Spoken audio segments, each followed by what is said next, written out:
and they're going to keep everybody there, then I would say some player or somebody's going to disregard the rules and and go do something that's risky to regardless. But hopefully they all just abide by the rules that they've been put in place to make sure that everybody's safe. So welcome to Philly Sports Guy. Pags coming in, just came back from London watching. Who was there? I saw you on TV, Pags. They put you there like 2 times, bro. Yeah, it's always the handsome ones. Yes, it is. So the Mets and the Phillies smoking on some fish and chips, bro. The Mets and Phillies did split the series over there. Mets came back at the end to spoil the Phillies sweep, but I saw Pags was having a great time over there, and he came to stop in at least for a little while with us tonight. Pags, we're talking about the football game down in Brazil. There's been a couple of stories. They can't wear green because of the gangs. That's their colors, or they don't like those colors, or whatever the case may be. I read an article where they will be staying in a hotel, not able to leave the hotel, driven back and forth in armored vehicles. Doesn't sound like a game I would want to go play, Pags, and that's what I kind of posted to Carlos and James here. What are your thoughts on that? Well, I'll be honest. I mean, I'm going, and I have the company I am going with has expressed concerns about me going to that as well, thinking that I would be a target. I mean, I guess there's some, some credence to this, but I'm going anyways, and I may not wear a green jersey, but I'll be painting my face the way I normally paint my face. And if they have a problem with it, they're going to have to tell me I can't come in.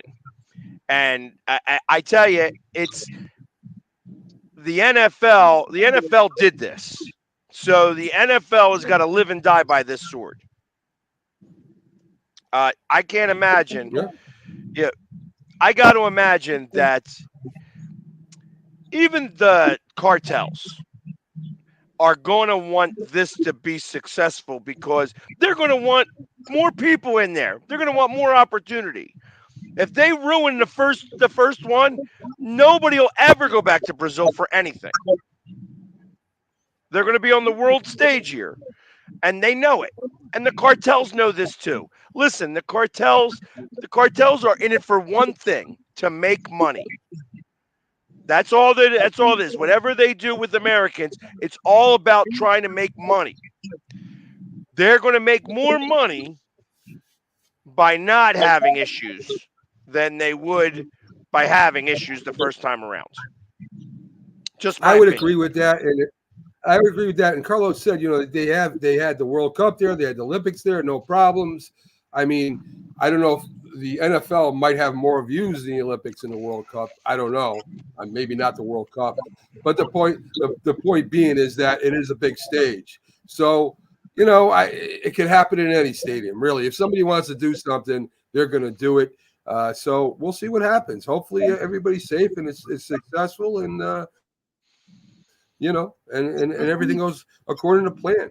So when you travel to Latin America, you usually always yellow anyways, right? The caution, they tell you if you're traveling to Latin America, there's instances of political unrest. There's instances of it could be weather. It could be like a lot of, they let you know, but if you already got a ticket there and you know what you're going to do, or what you might as well just do yourself at the end of the day, So we'll talk a little bit of Giants and Jets real quick. Waller does officially retire, freeing up money for Giants to go ahead and sign somebody else using his money.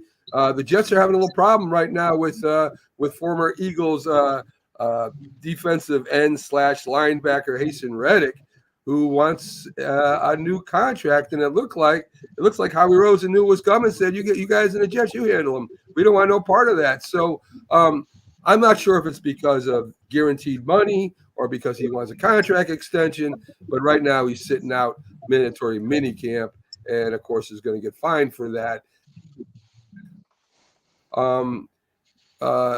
Pags, good move by Howie again. Yeah, well, I mentioned this actually that was what was coming down the path was that he was becoming a little bit of a cancer in the locker room, complaining about money, and that he's a stat chaser. So, I mean, he's a good player, but I guess Howie saw the writing on the wall, and now the Jets are dealing with it. I mean, that's why we gave him up for nothing.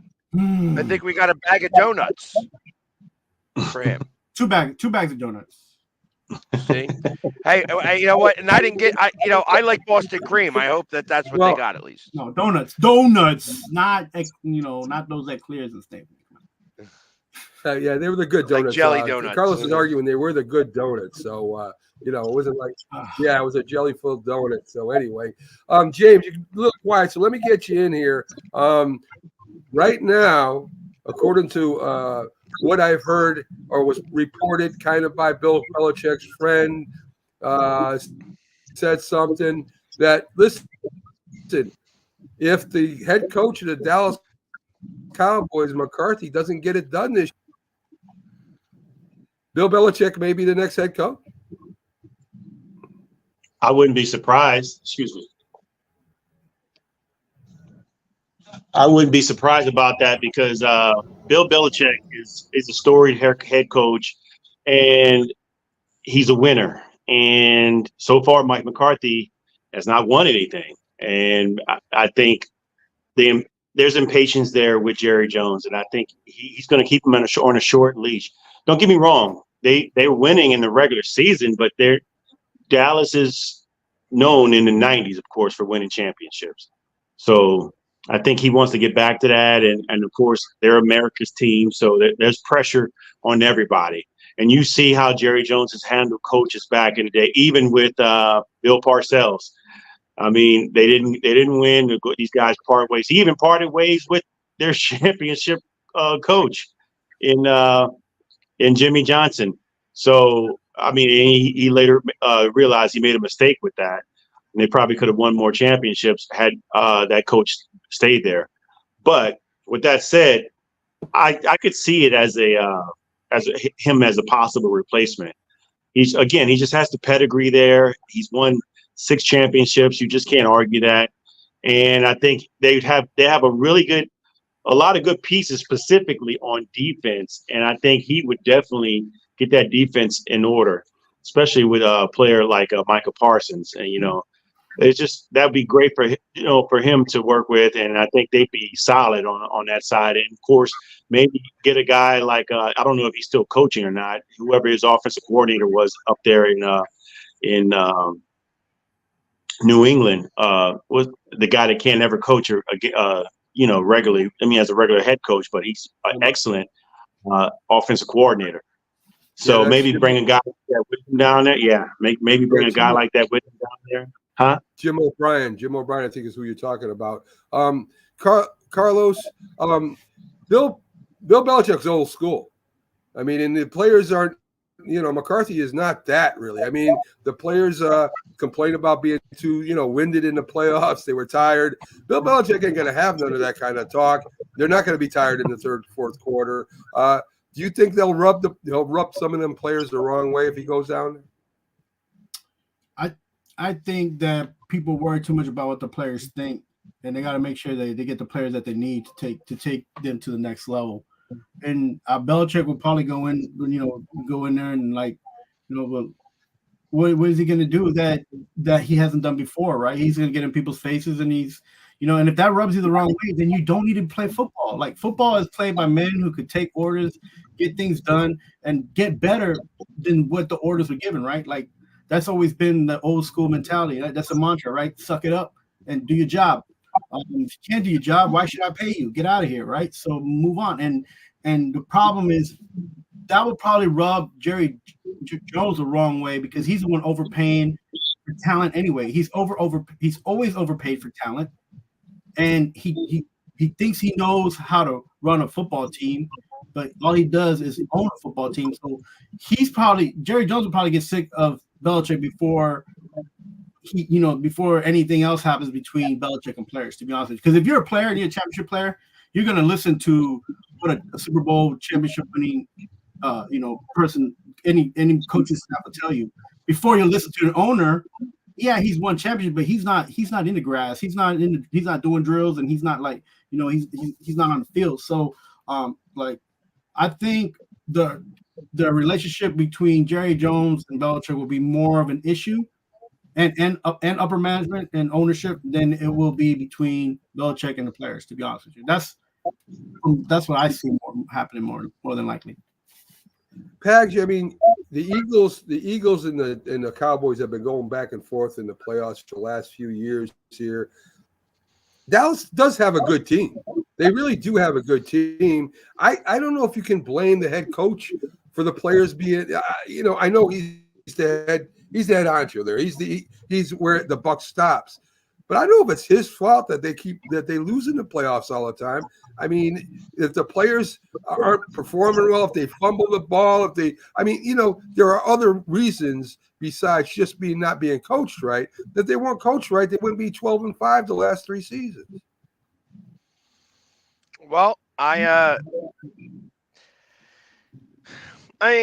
they have been winning games, but they have not been doing well in the playoffs. They've been one of the most penalized teams across the board. It's not something that is going to win when it matters most. And that's the problem. I thought last year they were going to start to fall apart. I think this year they will fall apart. I've been saying it for a couple of years that I think we'll see the what wheels happens. are about to fall off. I have a question for you guys. How many players do you think the Cowboys need for them to make a legitimate playoff run? 3. I think they need a defensive lineman. I think they have the. Go ahead. I think they need a running back, a real running back. And then I think they need, I liked Schultz. I thought Schultz was a good tight end. I think they need a third weapon on the receiver end. They've got Lamb.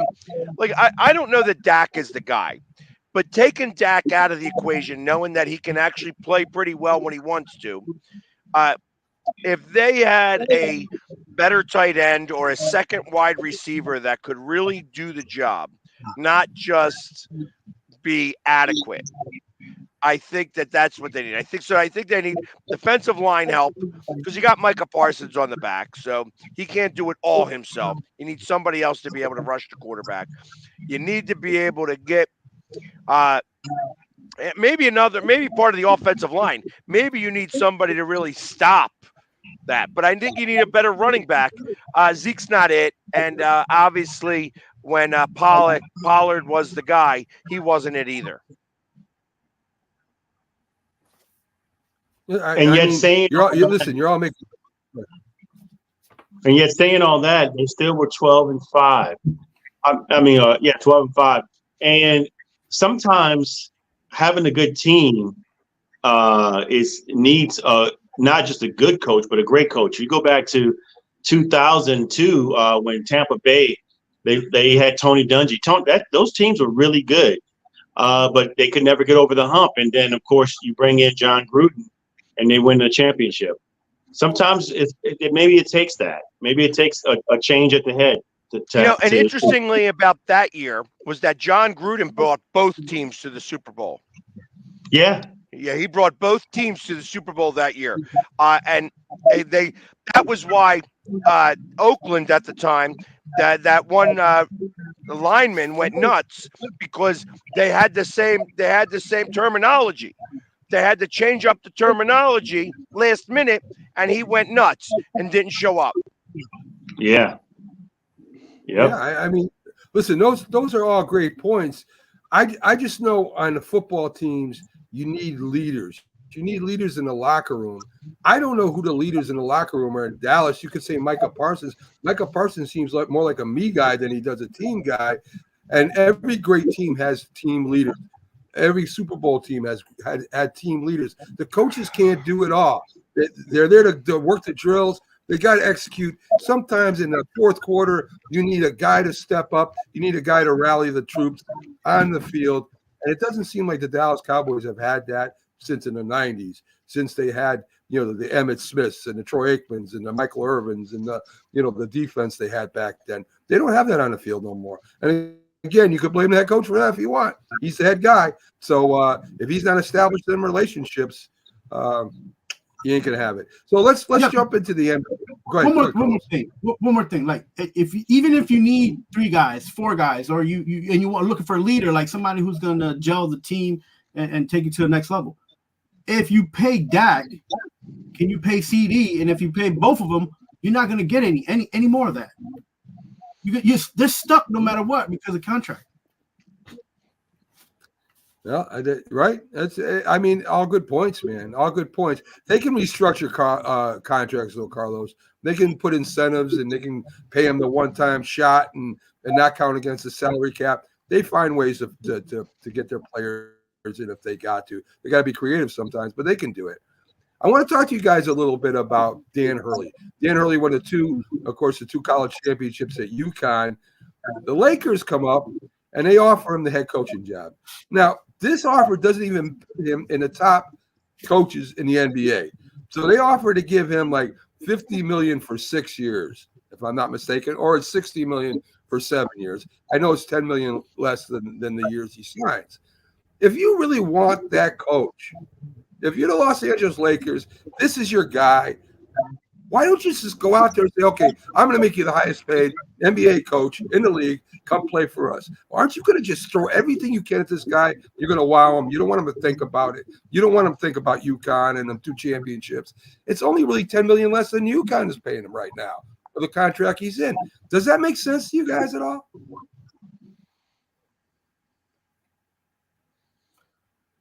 I mean, it's 5 years, 70, I think. So, I agree with you. I think I would have. I think it's just a smokescreen.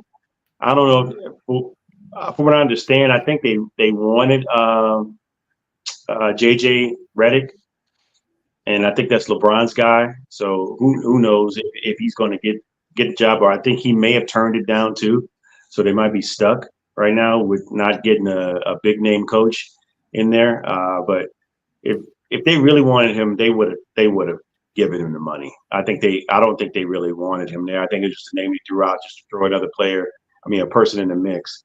I think they want a guy. And to be honest, I think ultimately, regardless of what anybody says, I think LeBron still has his hand in the pot and his opinion matters. And so again, him sitting online with JJ Redick, it's no coincidence that they have a podcast together. I mean, and LeBron could have just did a podcast by himself, but he's got JJ Redick on there. So it's kind of weird, but who knows? I mean, at this point, this is going to be tough for the Lakers. But I agree with you. They should have threw money at him if they really wanted him. I mean, listen, he's a college coach, coaching college kids at the highest level, and has as much control, even with the NIL the way it is and the transferring the way it is, that he can still control the situation. He can control what's going on in the court, and that's what a coach wants. They don't want limitations, And when you go to a huge media market like the LA, you have no control. It doesn't matter if you're the head coach or not. Like, you can't control what the media says about you, even if you do something positive. You can't control your players because they're all getting overpaid.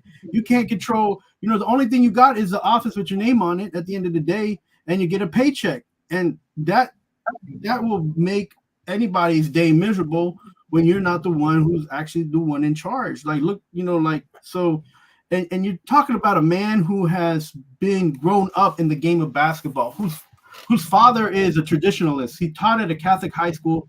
And he coached there for over 20 years. His brother who's a traditionalist. He went to a fundamentally sound school like Duke. He played also at a very, at a smaller school, but so these guys, he's had structure in his life. He's a fundamentally sound person and player, and he's been surrounded by people who understand what the game of basketball is. Those are things that he will not be surrounded by if he goes to LA Lakers at all. Right? You have a team that might be for sale if Miss Buzz doesn't want to, put up or shut up these next few years. You have you got a GM who's just trying to throw, mud at the wall to see if it sticks, and you have a player who has his foot in and out of retirement. That doesn't sound like a place that anybody want to coach. Would you want to coach that, even if they gave you $80 million?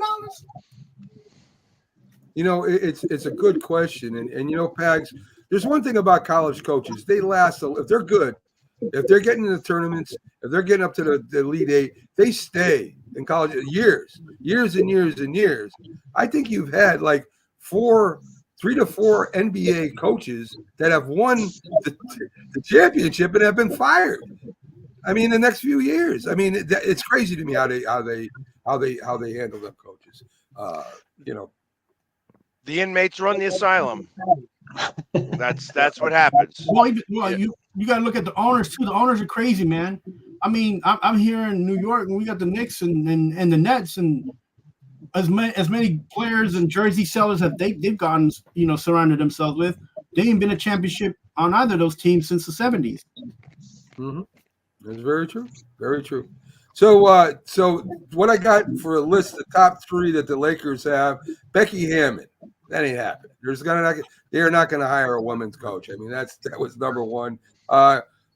Chris Quinn, Miami assistant head coach for the past decade under Stephen Kerr, and also Kenny Atkinson, which is he's a kind of old school coach too, which could be possible. I didn't read nothing about Reddick, so those are the top 3 that I saw anyway, James.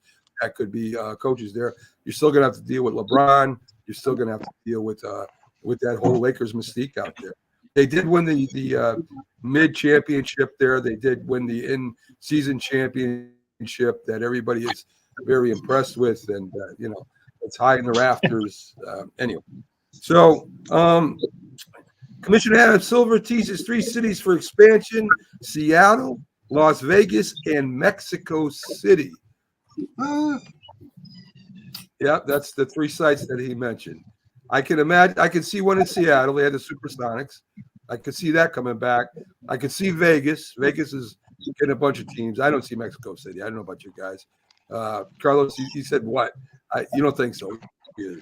Yeah, I mean, just the whole bit of what's going on in Mexico. They're trying to expand the game, but I don't know what they would do to make that city whether they put in Mexico City or they put them in Monterrey or like where in Mexico will they play? Mexico City?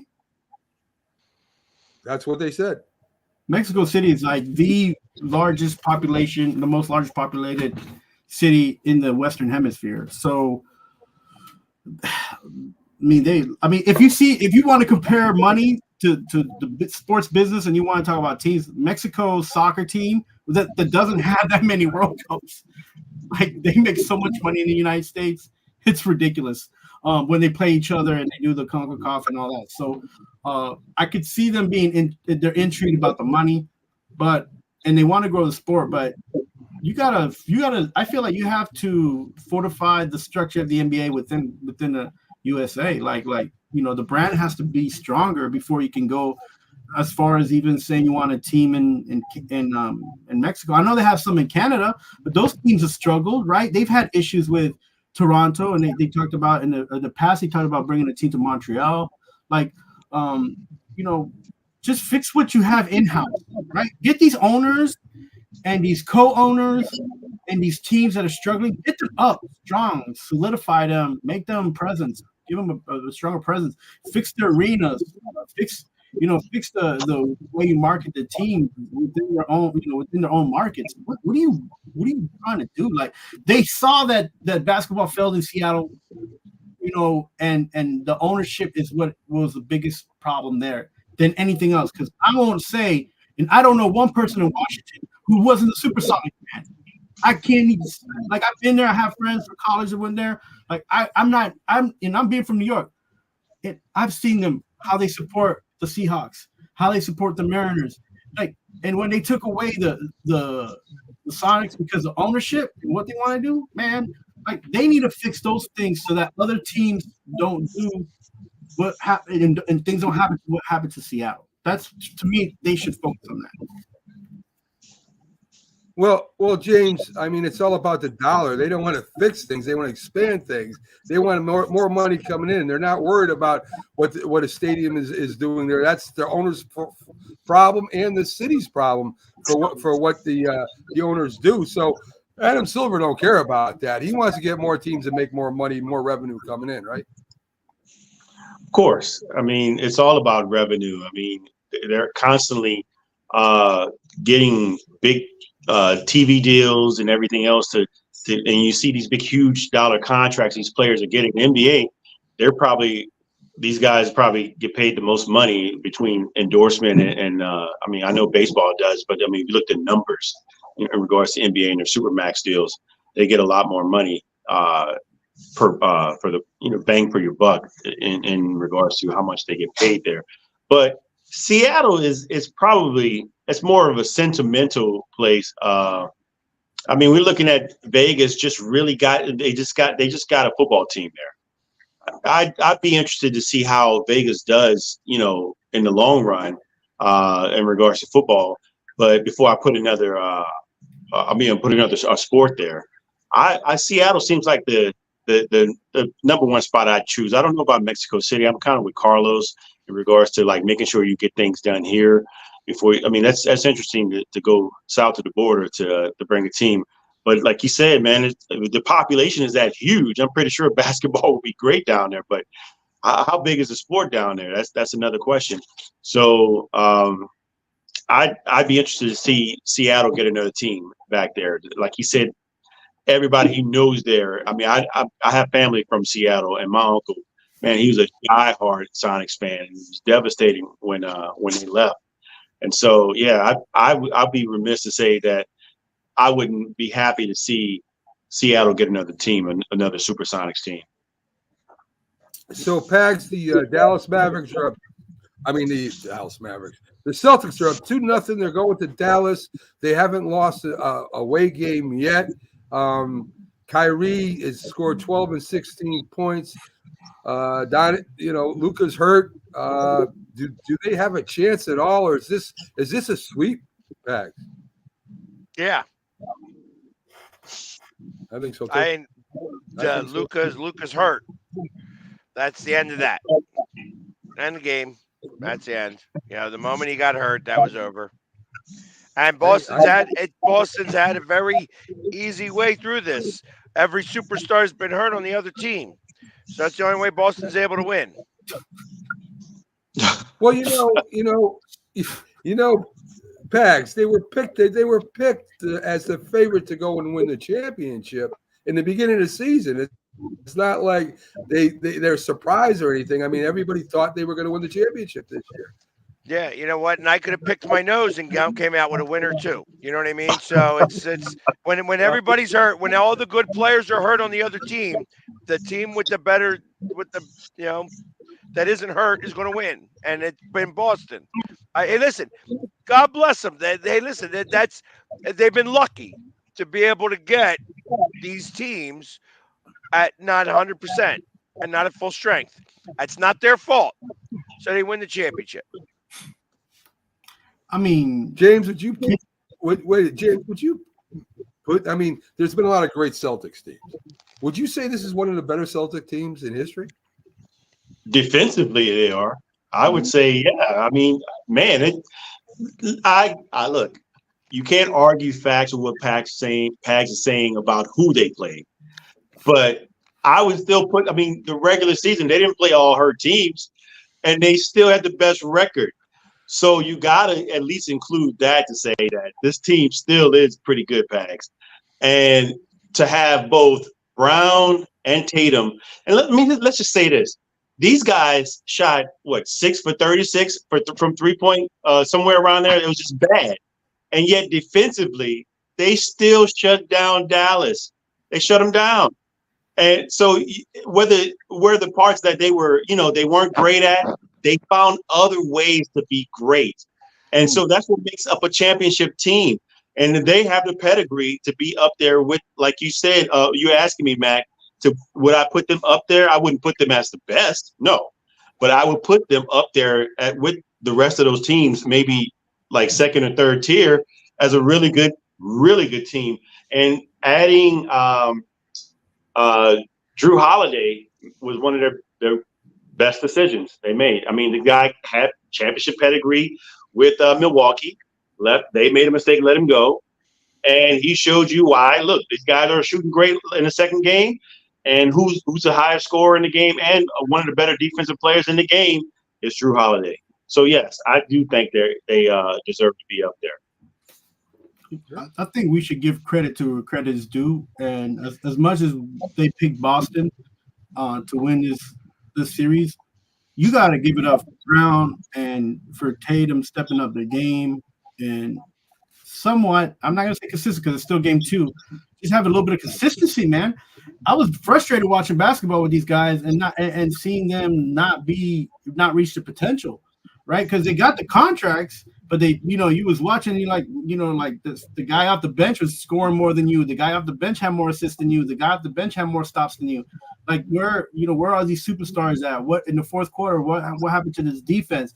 And they've been able to turn that around and to Dallas is hurt with but they've been able to make positive moves in this series to kind of let people know, hey, we were the team that was picked, and we are the team now that should win this championship. Now, Kyrie has yet to do one of those games every series where he has over 40 points. That's coming down the road. I don't think it'll be a sweep, to be honest with you, but I think that Boston has asserted themselves. As long as these two guys do great, they have to play better than they play in the playoffs. Brown and Tatum have to be great because that's what's expected of them. That's what the money says that they're going to do, and that's how they got their contracts to begin with, right? And we want to see that as basketball fans. Like I don't Pags is like it's not his team, but if you have great players, you want to see all the great players do great things, and when you don't, that's when you're like, man, this is a terrible series, right? And Porzingis, gotta give him credit. He came back, he did his thing, but is he gonna keep doing that the rest of the series? Probably not, because that's not his forte. That's not, that happens every once in a blue moon. So we'll see. I don't think it's a sweep, but I think that right now Boston's deeper because of the injuries and the way that the defense they're holding off for the Mavericks. But you have to give them credit. They're playing better defense, and their two all-stars are playing like all-stars or better, which is something that's good to see on TV. I just think Boston's just a better team. Overall team, they're more talented than the Dallas Mavericks. They got a better bench. They shoot a lot though. They keep themselves in games because they shoot like 153 points. I'm just saying, Carlos.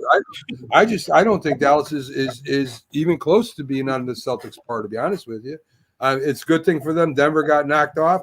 It's a good thing in Minnesota laid an egg because I think they would be a little bit of a better series than they have with Dallas right now. I think Dallas has been the lucky one in the playoffs. I really do. I think they're the ones that got lucky with the teams they played. So I think I guess you could look at it that way too. They've worked so much to get to this point that they're like, now you can see how deep they're not, right? They're tired. They're falling short on a few things. They're not playing defense. So they're not that as deep as Boston. You're saying stop. You just said Dallas was the lucky ones. Yeah, Dallas was the lucky ones. They had a great series. They had the first series that 4 versus 5 was a great series. That was a hard-fought series. Boston played Miami without Jimmy Butler. Guess who's going to win that series? Then they played Indiana. They didn't even get to play the Knicks because or they played Cleveland. They played Cleveland, and Cleveland's main guy was hurt. I don't even know who Cleveland's main guy is. Mitchell. And then they play Indiana without Halliburton. And now they're playing Dallas without Doncic. Come on now. You're going to tell me that Dallas is the lucky one? Get the hell out of here. Boston hasn't had anybody. I tell you, they haven't even the 2 stars on Boston haven't even performed up to their level. They haven't even performed up to their level. That's what I'm saying. Pags. That's why, and I agree with Pags. Like, because most of the time I don't. But right now, these first two games, they're actually kind of looking like all-stars, right? I mean, I'm watching the games. I don't think so. Pags, just because you yell louder don't make you right. Dallas ended up playing OKC. OKC was not ready for the playoffs. They're a good young team and no experience. Dallas gets by them, right? But OKC was the best team in the West. Then they played the Timberwolves. And I don't know what the hell happened to Edwards or what the hell happened to their. Hold on, you're missing a series. You're missing a series. Dallas played somebody before they played OKC. Who did they play? Dallas. That first series went to 7 games. Who was that? I don't even know. Was it Phoenix? No, it wasn't Phoenix. Who was the fifth? Who was the 5th seed? Or Dallas was the 5th seed? Who was the 4th seed? Because that was a great series, and it came down to the 7th game, and Dallas won it on the road. I don't know. That was the series. Well, I'm just saying. I agree with OKC, but Minnesota should have been better, and they didn't. They looked terrible. They were terrible. Townsend was terrible. Karl Anthony Towns was ridiculously terrible. Listen. All I'm saying is the Celtics in the end are just a better team than Dallas, and that's simple to me. I'd say they sweep it. We'll see what happens. I want to get to the little Caitlin Clark news with you guys because she always seems to pop up here, and now it's about the Olympics. The Clippers. Caitlin Clark doesn't get taken to the Olympics, and there's a lot of stuff going on. Some people think it's because they don't like her. Other people are saying, well, if she doesn't play, they're not going to get as many views as if she was on the team with the Olympics.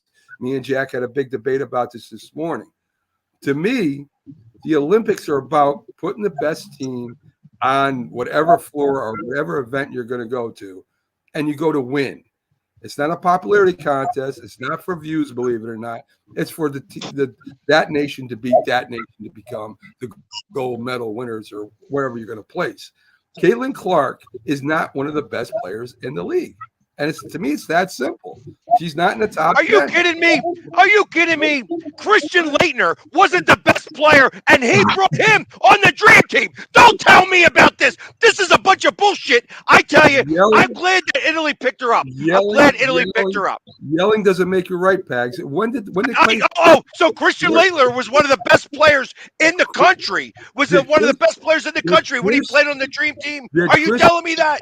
I'm telling you, Chris Laettner didn't play in the WNBA. They didn't play in the WNBA, did he? Did he get drafted by the WNBA? No. The WNBA has he got drafted by the NBA. Are we talking the same language here? Yeah, you're saying what the NBA did. I'm not talking about the NBA. I'm talking about the WNBA right now.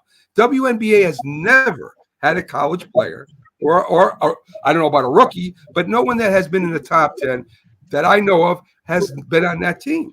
So for you putting Chris Laettner here, that's apples and oranges. Taurasi as a rookie was on the Olympic team. In fact, Taurasi's been on the Olympic development team since she was 12. There you go. I'll give you that. I remember that. That. But she wasn't the best player in the world when she was 12. Yes, she was. Taurasi was a great rookie player. She was a great rookie player. Caitlin Clark is not averaging anywhere close to what Diana Taurasi makes. You want to know why? Do you want to know why? Because they are pounding the living hell out of her. They are beating her. Okay, this isn't even. I'll shut up. I'll mute myself. Wait a minute, Pags. Wait a minute. This is not even what I want to get to. So, with her not being on the team, this guy who's with ESPN. Let me get his name real quick. It's David Dennis. Says he's worried because they didn't take Caitlin Clark that the American public is going to turn against the Olympic team and have disdain for the black women on the WNBA team. Let's go Italy. Go Italy. Caitlin Clark's want to be on Italy. Team Italy. I think that's going too far in regards to what the guy said on ESPN, but there's no way. But what I will say is that they all dropped the ball. I mean, and there's so much viewership coming towards the WNBA because of Caitlin Clark. viewership, it's going to bring everybody. Jordan did the same thing for the NBA.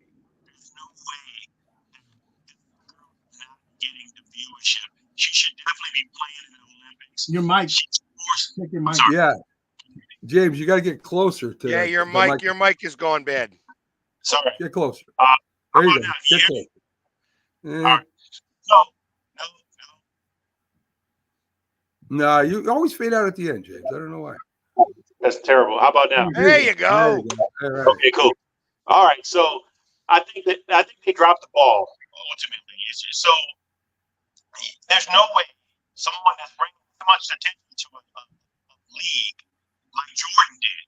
I mean, I'm not calling her Michael Jordan, but I'm just saying she's on a level to where she can bring marketing, she can bring viewers to a whole league. Why not give her an international stage? Why not There, international stage? Still no. there's but it's a mute point. There's no comparison between her and Michael Jordan. I mean, you're saying that Michael Jordan got more views because he was great. Caitlin Clark is not great right now. Caitlin Clark is far from great right now. I think the last game she got 10 points and 8 rebounds. That's not even close to being great. You've got an Olympic team. All right, so there was a runner more popular than Jesse Owens, say. To get more views for the Olympics, Jesse Owens will run different, maybe he'll run less races. We're going to put the more popular runner out there. That makes no sense at all. No, that's not what he's saying. And like right now, what Pags is saying is it's about the amount of eyes that are wanting to see Caitlin Clark and compete in an Olympics. It's not about the fact that who's better at the moment. It's the fact that she is a great college basketball player, not getting an opportunity to play in the Olympics. That's where the argument is. It has nothing to do with what she's doing in the WNBA because she just got there. It doesn't. So if you're not a good player in the WNBA, you should be out. No, because I can't wait for these Olympics. I can't wait for these Olympics. And then she's playing for Italy because these officials in the Olympics aren't going to be mamby-pamby like they are in the WNBA right now. And they're letting everybody crush her. She's going to be able to get away. She's going to be able to play like she did in college. Sorry for her. I feel sorry for her. In the last 30 years, you've had Sue Bird, you've had Taurasi, and you've had almost every UConn player go to the Olympics before they've been professional anyways, or they've been on the Olympic development team or practice squad. So the fact that she's not on the team and someone like Taurasi will be there for the 6th time, which is okay, which is a great record. But, if you're wanting to support women's basketball for the USA, you're thinking Taurasi, she's not playing that well in the WNBA. Why would she be going to the Olympics? You should put somebody who's younger and give them an opportunity. That's the argument there. That's the basis isn't the fact that how many games she's playing in WNBA. She's not doing that well because what she did in college is not because she's 84 years old. That's the problem now. How about this, Mac? How about this? What if the U.S. would have picked Cheryl Swoops up and not put on someone like Taurasi just to give Cheryl Swoops another opportunity to be the first Black African woman to come back and play over the age of 40? Would that have been okay? Would that have been okay? Let's put Swoops back on the team. What I'm saying is you get the 10 best WNBA players, and that's your Olympic team. It's that simple. Here's the thing. You guys are going down all these side roads, not me. I'm saying very simple. The 10 best players should be on the Olympic team. I think clear. I'm clear. If you're watching women's basketball from college and WNBA and you're looking at the USA roster, you could probably legitimately say there are 7 great women basketball players on the team. 7. I wouldn't go as far as say there's 11 or 12 because the other 4 they got are either playing at the level that Clark is playing now or below it. And right. that's I don't believe that. begins. Of course not, because you're watching WNBA so much that you get to see all this. Get the hell out of here, Mac. Shut up. You don't know what you're talking about. You don't know what you're talking about. I've been watching more WNBA now than I've watched in my life. Just because you yell doesn't make you right. But actually, if you listen to me, I am right. But if you listen to me, I am right. That just because I'm yelling doesn't mean that I'm wrong. And another point is, I think to put you're telling Carlos is telling me there's 3 players worse than Caitlin Clark on the team right now. Who are those players, Carlos? Okay. Before I go and say I don't, because I don't want to sound like they don't deserve to be on the Olympic team. What I'm gonna say next is that also if you put Caitlin Clark on the team becomes smaller and guard heavy. So with that being said, I'm just gonna leave it at this. The team that they put together now could be a little bit better. Without mentioning names and dodging people's. All right. Watch Italy. Watch Italy win this. Is that fair to say? Win the Olympics. If you put Caitlin Clark on the team, I can't wait for it to happen. She's an extra guard, and she makes the Team USA smaller. Right or wrong? Like that. I mean, I can understand and see that for like a basketball management and coaching standpoint. Like, because I don't want to dodge these women, because anybody who's doing what they're doing now deserves to be where they're at. But all I can say is that this should have been Caitlin Clark's first Olympic. I agree. And they're taking her out. They're taking her out because it's all this women shit. It's all the women stuff that's causing this problem. I tell you what, they're going down this slippery slope. Nobody's going to watch the WNBA in another year because it's going to be too much. Oh we just took her out of it. We just didn't want her anymore. We want the spotlight on us. Forget Caitlin Clark. I tell you. That's why I'm so happy that she's going for Italy. I don't think she's even got a drop of Italian blood in her, and she's going to go play for Team Italy. That's what I'm talking about. The fact that they are so ignorant. That's what it is. It's ignorance that's causing her not to be on this team. And it's ignorant to think that all of this stuff is happening for the WNBA because of everybody else except Caitlin Clark. So John Delaney, what's crack? That's what cracks me up.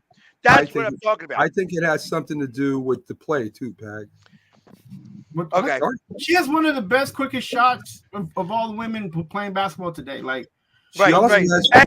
And just because she's played 12 games in a professional league where they're literally hacking the living hell out of her, but she had the best 5 years of college of any college basketball player ever. I think tell me that because I'm yelling. I'm wrong about that too. Tell me because I'm yelling. I think she only played 2 years for Indiana. It's about 2 years she played, but maybe 5 years if you count. I don't know what else. Guys, we gotta get going. Go ahead, James. I'll let you get the last word in. Go ahead, buddy. Is my mic still bad? No, it's good. Is that why you? Okay. Caitlin Clark. Again, go back to what Pag said about Christian Laettner. That's the prime argument. I think we discussed that pre-show. You can't argue that. I mean, he was probably during the time when they played against the Fab Five, he was still arguably the best college player. So they put him on the. His NBA career was just mediocre at best, but it doesn't matter. He was still on the team because he was the best college player. Why not put her on an international stage, and especially at a time. Can you hear me now? Yeah. Especially at a time when she's making a huge transition for the WNBA to get them more viewership. It makes. You keep talking WNBA. This is the Olympics. This is absolutely. Not the WNBA. This is not the WNA. This is the American Olympic team against the other countries' Olympic teams. You know what? Hold on. Would you tell me that Christian Laettner was better than Dominique Wilkins? Was Christian Laettner better than Dominique Wilkins ever? What does that have to do with Never. It was pushed off the team because of Christian Laettner. Get the hell out of here. I'm clear. You keep saying you're clear. What does that have to do with anything? Just because they did it in the NBA doesn't mean they do it in WNBA. Carlos says they have been doing it. I'm gonna check this out because from what I read, they've never done this with college players coming in and being on. The I'm gonna check it out because what I read it never happened. But I'm gonna check it out. But anyway. Thanks again for joining us today, folks. Have a great Wednesday night, and we'll see you soon. Stay with Roku all night. Have a good one. Welcome home.